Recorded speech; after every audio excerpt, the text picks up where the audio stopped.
everybody, and welcome to Youth Connect. I'm Aiden.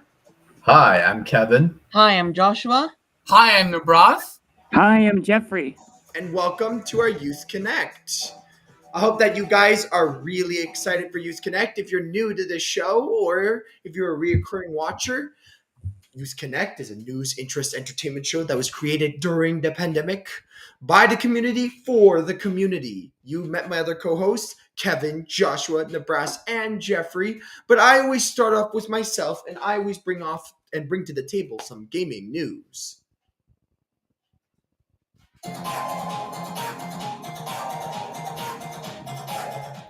So we always have to start off with our video game of the week. Now, what is our video game of the week? Well, for people that don't know, our video game of the week is basically one game that has recently come out that I really want to shine the spotlight on.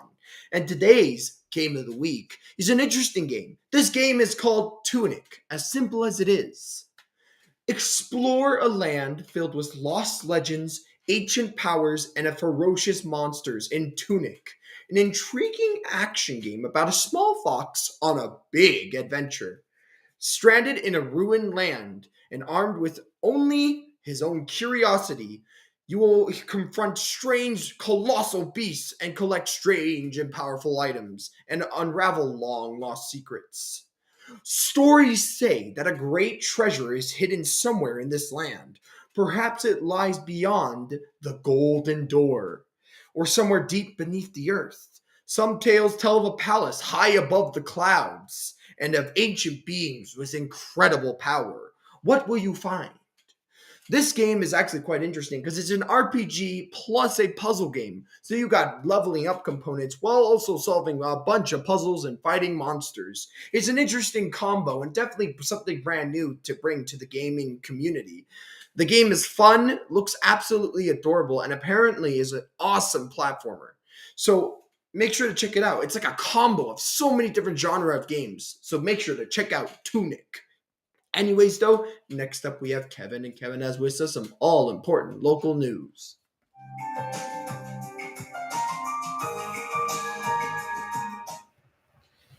Hello, everyone. Thank you for spending your Friday afternoon with me, Kevin Aruja, on Youth Connect. Here to bring on some interesting fact and, of course, your local news. Today was March 18th, 2022, and the time is 3:35 p.m. So now, let's go to the headlines. All signs suggest COVID-19 transmission starting to rebound in Ontario. Modeling suggests Ford's approval rating drops to 37%, its lowest level throughout the entire COVID-19 pandemic. Ontario building new long-term care beds in Markham and Whitchurch Stouffville. And Toronto Raptors beat LA Clippers to extend winning streaks to 5. Ontario should prepare for a moderate rebound in hospital admission due to COVID-19 between now and May, as all remaining surveillance suggests the Omicron wave hits bottom and is starting to trend back upwards, the new modeling indicates. With the mask mandate ending in most spaces soon and the arrival of the BA.2 Omicron subvariant, hospitals' ICU occupancy could increase by a third to 300 patients by May. The Ontario COVID-19 Science Advisory Table says overall hospital admissions could return to about 800 by this time, significantly lower than the peak in mid-January, where overall admissions testing positive for COVID-19 exceeded 4,100. Premier Doug Ford's approval rating has dropped to its lowest point in 2 years, with June's provincial election now just months away. Maru Public Opinion surveyed 1,977 adult Ontarians about Ford's performance as premier as part of a wider national poll. As total of 37% of the correspondents said that they either strongly or moderately approve of Ford's performance as premier, compared to 57% who said that they were disapproved. A further 7% of respondents said that they weren't sure. Ford's approval rating is down 4 points for the last time Maru Public Opinion surveyed Ontarians in December. That is also far off the 62% approval rating he enjoyed in the early days of the pandemic in June 2020. The Ontario government is building three new long-term care homes and adding the 608 new long-term care beds in Markham and Whitchurch Tufel. This is part of a government's $6.4 billion commitment to build more than 30,000 new beds by 2028 and 28,000 upgraded long-term care beds across the province. The Ontario government will provide $673 million to long-term care homes through this year to hire and retain up to 10,000 long-term care staff across the province, leading to more direct care for residents. This is part of a province $4.9 billion commitment to hire more than 27,000 long-term care staff over 4 years and ensure that residents receive on average 4 hours of direct care per day by 2024 to 2025. And on the sports news, Pascal Siakam had 37 points, and the streaking Toronto Raptors held up a fourth quarter comeback by the Los Angeles Clippers for the score of 103 out of 100 victory Wednesday night. The Raptors have won five straight to move into a tie for sixth place to the Cleveland Cavaliers in the Eastern Conference. Siakam, who also had 12 rebounds, has scored at least 20 points in a career-high eight straight games. Fred VanVleet had 21 points for the Raptors. And now for some weather news. With springs around the corner, we are getting a mix of sun, cloud, and rain. Temperatures will be plus 10 and higher. And on an interesting fact of the week, we take you to Egypt, the land of pyramids. During building Built during a time when Egypt was one of the richest and most powerful civilizations in the world, the pyramids, especially the Great Pyramids of Giza, are some of the most magnificent man-made structures in history. Their massive scale reflects the unique role that the pharaoh or king played in ancient Egyptian society. Though pyramids were built from the beginning of the Old Kingdom to the close of a Ptolemaic period in the 4th century AD, the peak of pyramid building began the late 3rd dynasty and continued until roughly the 6th 2325 BC. More than 4,000 years later, the Egyptian pyramids still retain much of the majesty, providing a glimpse into the country's rich and glorious past. And here are some facts about pyramids. Why the pyramids were once the tallest human-built structures. The structure was truly colossal and remained the tallest human-built structure for many centuries until the construction of the Lincoln Cathedral, with its original spire in 1311 AD. Why the pyramid stones weigh more than an elephant? You would believe us if we said that some of the stone blocks used to build the pyramids would in excess of 70 tons. The average weight of each of the 2.3 million stone blocks in the Great Pyramids is around 2.5 tons. Spring is around the corner. Enjoy the good weather. This is me, Kevin Aruja, signing off. And now over to Aiden's video gaming and board gaming news. Thank you so much, Kevin, for all the news that you share. Really appreciate it. On to our second gaming news. I have a very interesting announcement to tell you.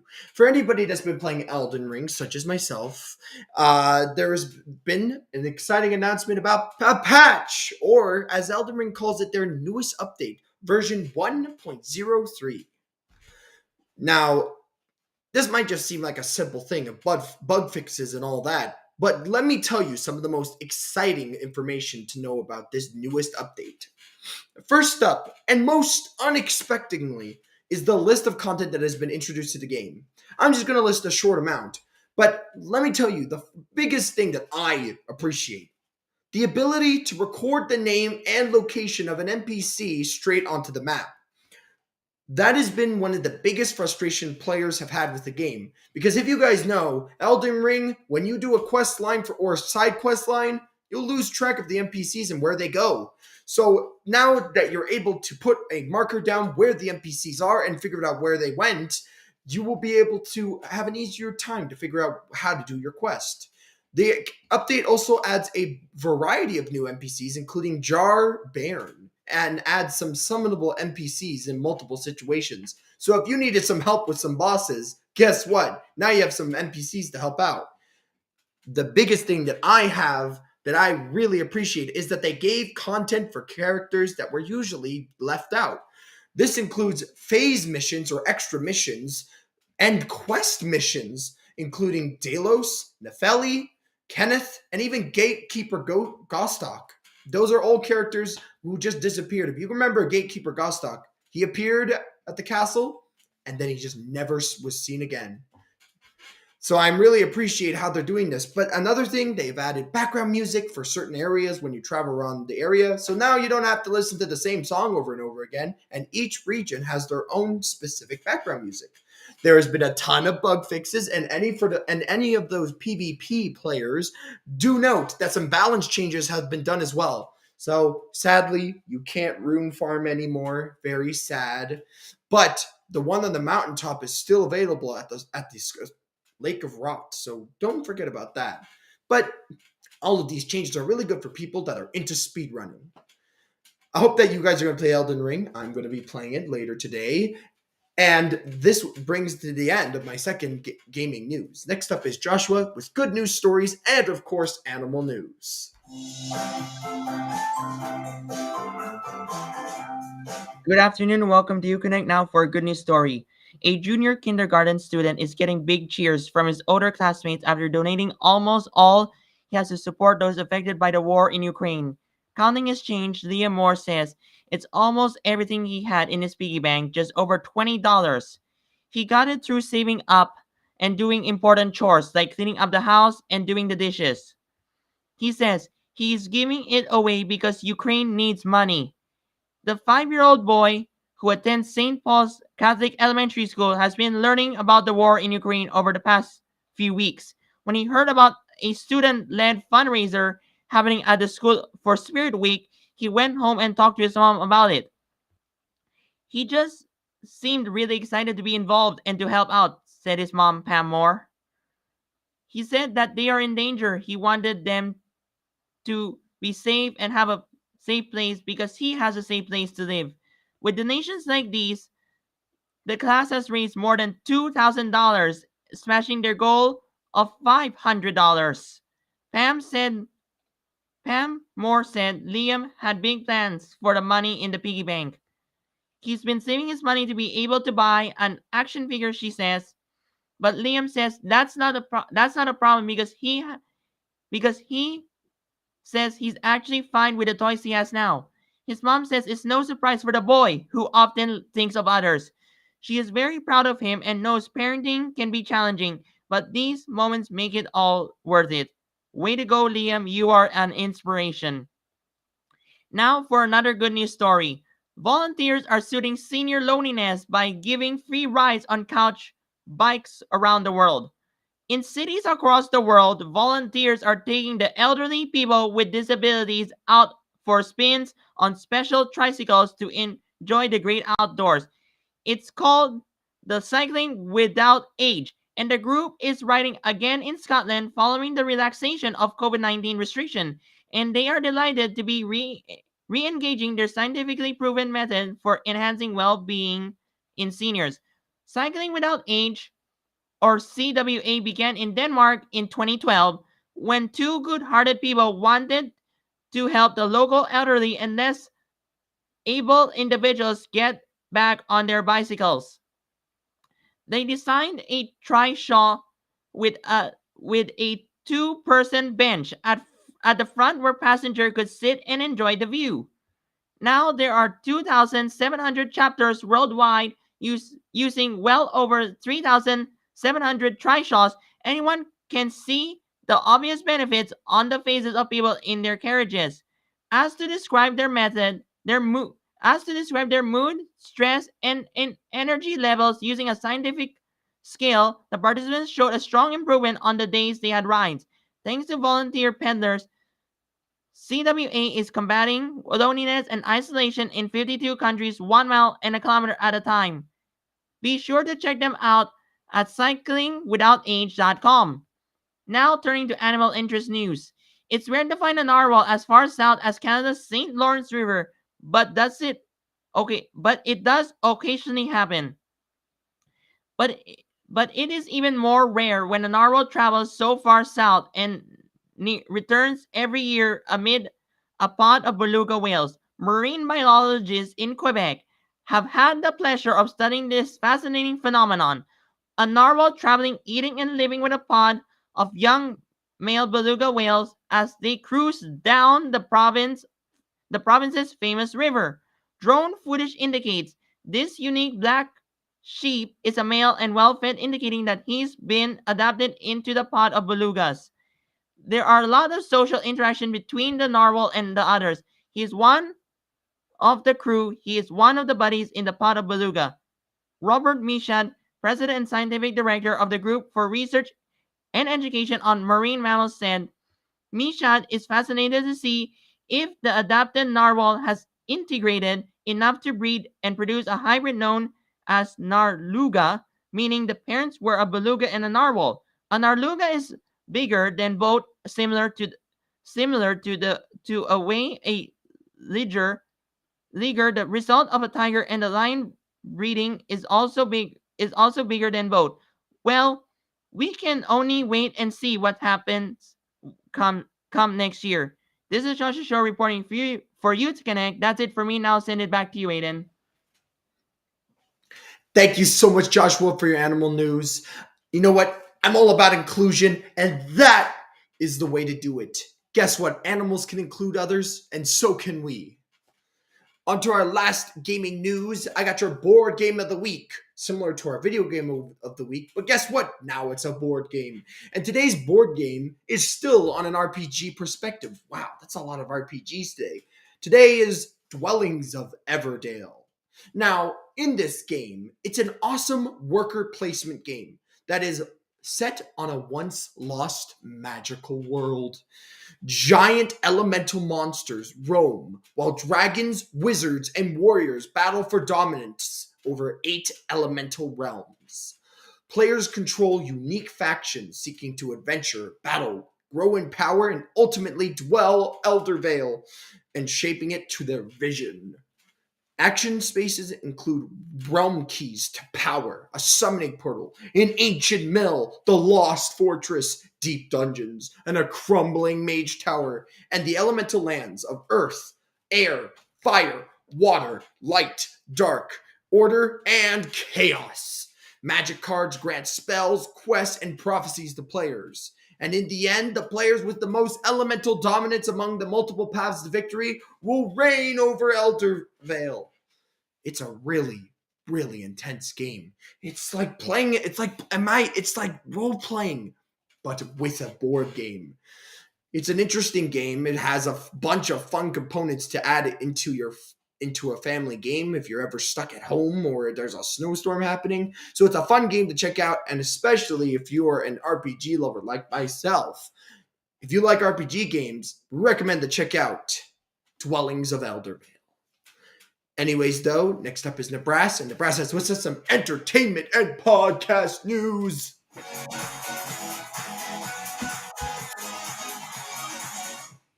Hello, everybody. How are you guys today? My name is Nibras Khan, and let's get straight into our top story. And our top story is about Pete Davidson has bowed out of a short ride to space on a Jeff Bezos rocket. Yes, the Saturday Night Live star is no longer able to make the flight, which has been delayed for nearly a week.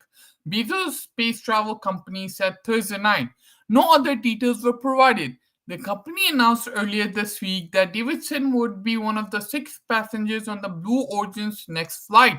It had been scheduled for next Wednesday, but now has been shifted to March 29 for more testing. The company said Davidson would have been the 3rd celebrity to climb aboard a Blue Origin automated capsule for a 10-minute flight from West Texas.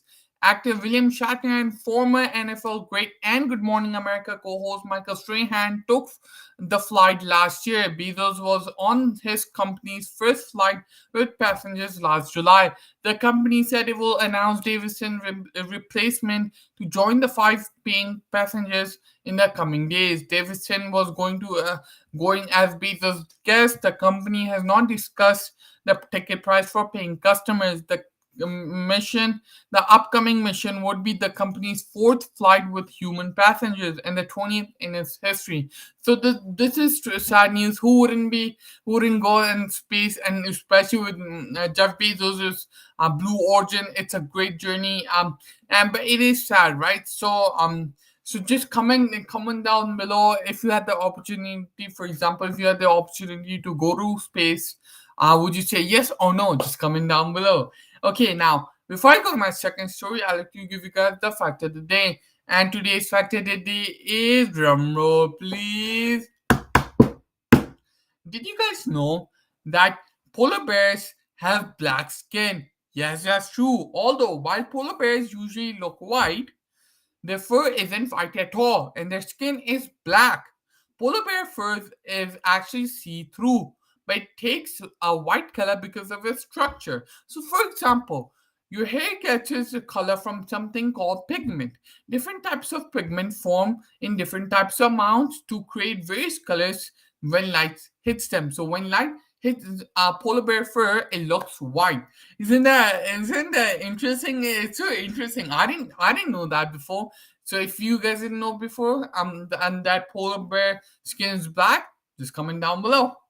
And now to my second story. So my second story is the Critics' Choice Super Awards have flexed superheroic might in favor of the best fan favorite movies and TV shows of the year.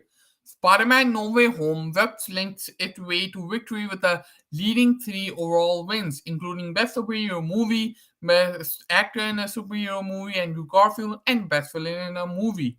On the TV side, Squid Game, of course, and WandaVision tied for the most series win, with three each between them. Squid Game swept all of the action categories with recent Screen Actors Guild Award winning performance Lee Jong-yi and Hyun Jung taking the genre's Best Actor and Best Actresses prizes, in addition to the Netflix show's triumph in overall genre bracket.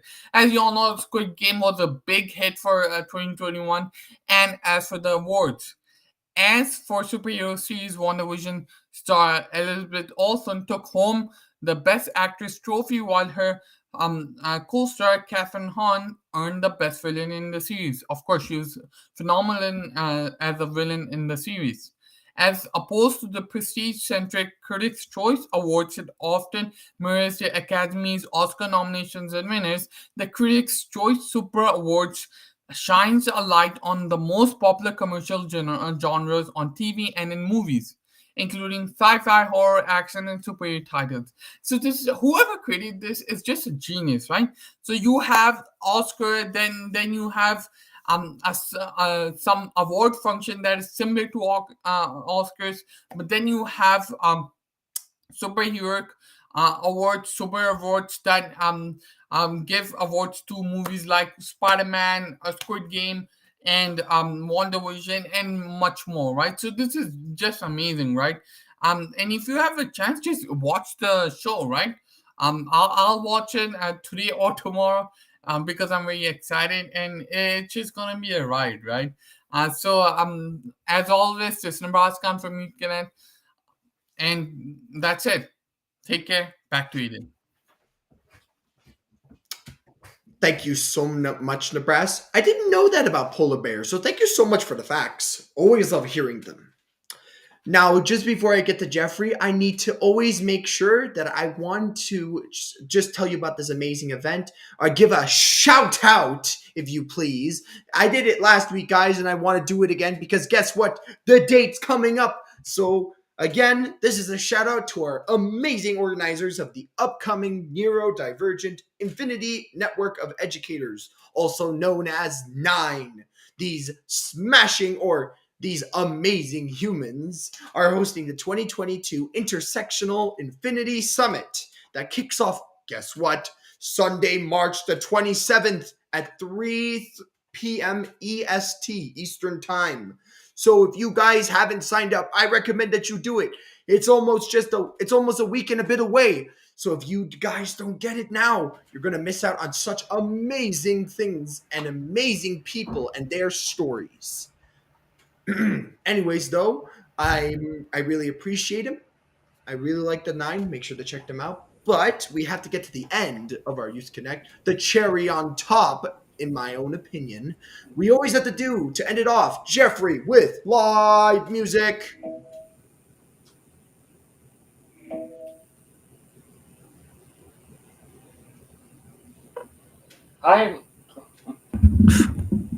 Hello. Hi, everybody. Welcome to Youth Connect. Hope you're ready to hear some music from myself, Jeffrey Ankenmann, your live musician, and I'm going to be playing Slow Ride by Foghat.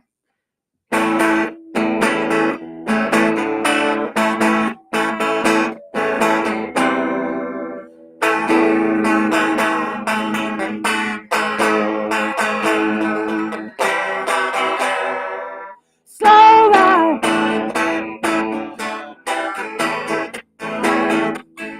Take it easy. Slow ride. Take it easy. Slow ride. Take it easy. I'm in the mood. The rhythm is right. Move to the music. We can rock all night. Ooh. So long. Take it easy. Slow down. Take it easy. Slow down. Slow down. Got to get your words so right. Hold me. Hold me.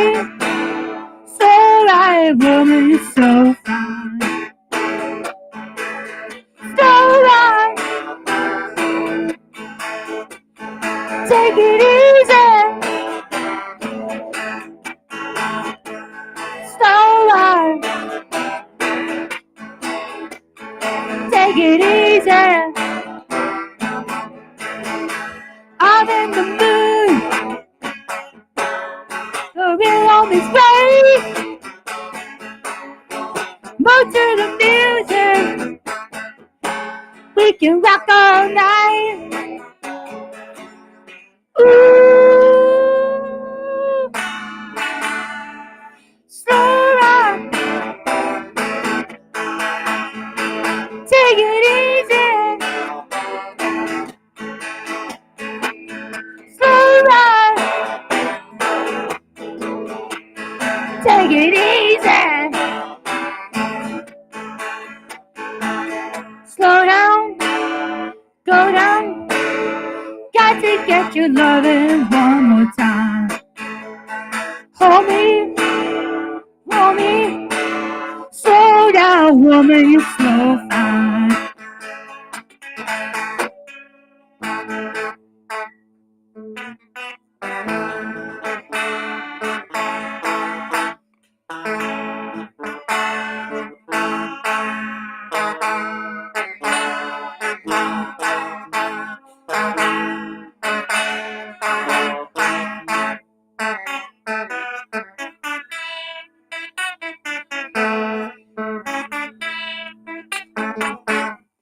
I'm in the mood.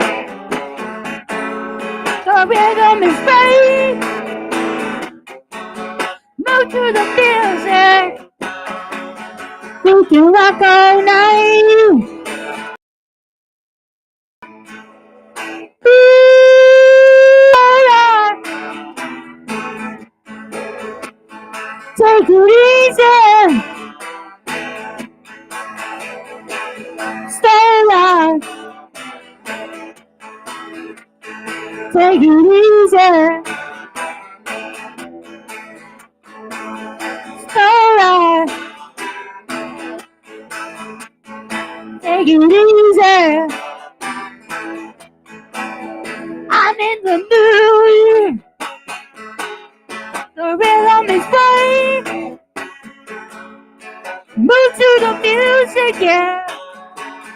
And down, let's rock all night.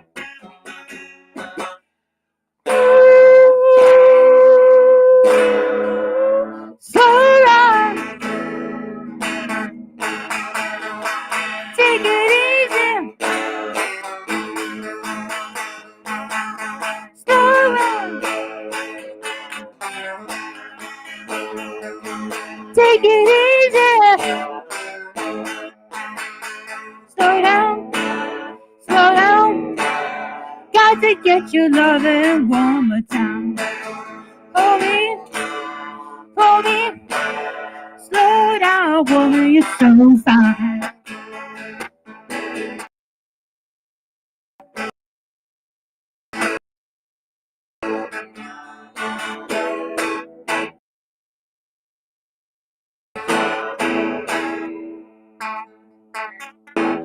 Slow down.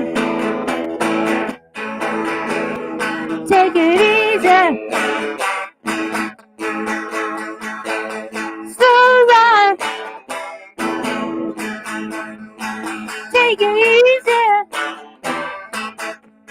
You know the rhythm is right. Know the rhythm is right. We can rock all night. The rhythm is right. The rhythm is right. The rock all night. The rhythm is right. The rock all night. The rhythm is right. Oh, slow ride. Thank you, everybody, for listening. This is Jeffrey, your live musician from Youth Connect. See you all next time. Back to you, Aiden. You know what, Jeffrey? I really felt the starlight in that song. It was absolutely wonderful. And you know what? It's always my favorite part of Youth Connect. We always have our live musician, Jeffrey. Absolutely amazing artist. Thank you so much, Jeffrey. If you guys also like the show and you like Jeffrey's singing, make sure to like, comment, and subscribe. And don't forget to click the notification bell. You know what, guys? It takes a really rough time, but you know what? It takes a really good team to put it all together. And let me tell you, I have an amazing team. So thank you so much, Kevin, Joshua, Nibras, and you too, Jeffrey. And we will see you guys next week. Goodbye, guys. Goodbye. Bye. Bye. Bye. Bye.